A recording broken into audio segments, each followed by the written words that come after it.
Well, everyone, it's time for us to go ahead and talk about the top 5 reasons why you should go and buy an iPhone 11 in 2022. Now, I will definitely tell you, if you have all the money, go for the iPhone 13s, or you can even wait for the iPhone 14s as of this point. But even past the iPhone 14s, the iPhone 11 as it exists right now is still a really good iPhone. If you own it, I would probably recommend keeping it, even for another generation if you want to. But the first thing about the iPhone 11 is the price tag. This iPhone, for brand new, is $499, and even now I think that is a little bit overpriced. You can find these things all over the used market for around $300 to $350 for the base model. In fact, you could probably even get it cheaper than $300 in a ton of places. And after the iPhone 14s come out, they're going to go down even more in the used market. So personally, if you're wanting to get an iPhone that still has, all the other things I'm going to list in this video, this is a very solid phone. There's not a lot of iPhones that I can see people using even after this thing's unsupported, and this is probably one of those iPhones. Like, it's a really good iPhone for the price. Now, another thing I want to hit on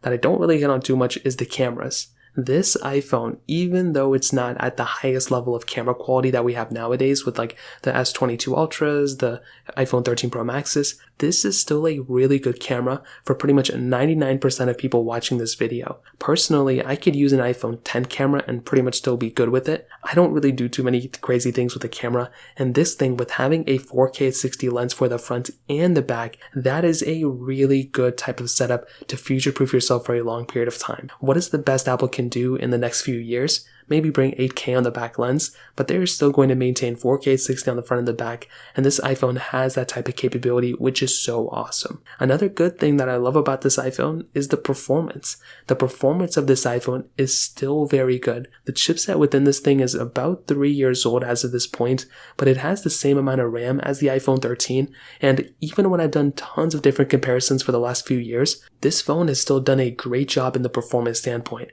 even against phones like the latest generations, like the iPhone 13s, the Galaxy S22s, even like the Pixel 6 and 6a. Like, this phone does a tremendous job even against those devices.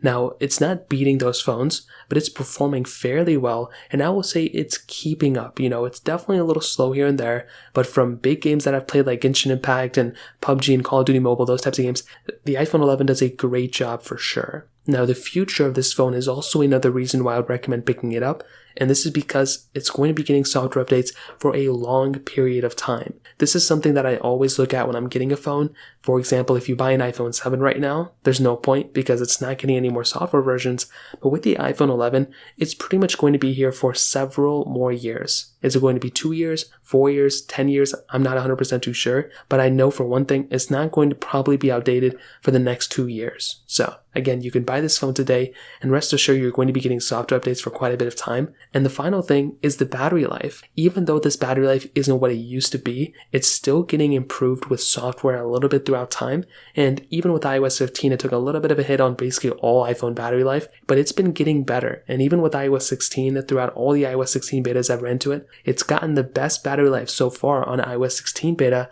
the beta 7 that we're on, and probably on the official version, than it is, on beta 1. So I'll definitely tell you, when it comes down to the iPhone 11, I'm a huge fan of this phone. I mean, it's probably one of the best phones you can still buy for the price tag, and hopefully if you want to pick it up, I would say go for it. If you have any other thoughts or questions, let me know in the comment section below. Hit the like button, that would be so much, but definitely hit that subscribe button. More importantly than everything else, I love every single one of you guys. Hopefully I'll catch you guys in the next video. Peace out till then.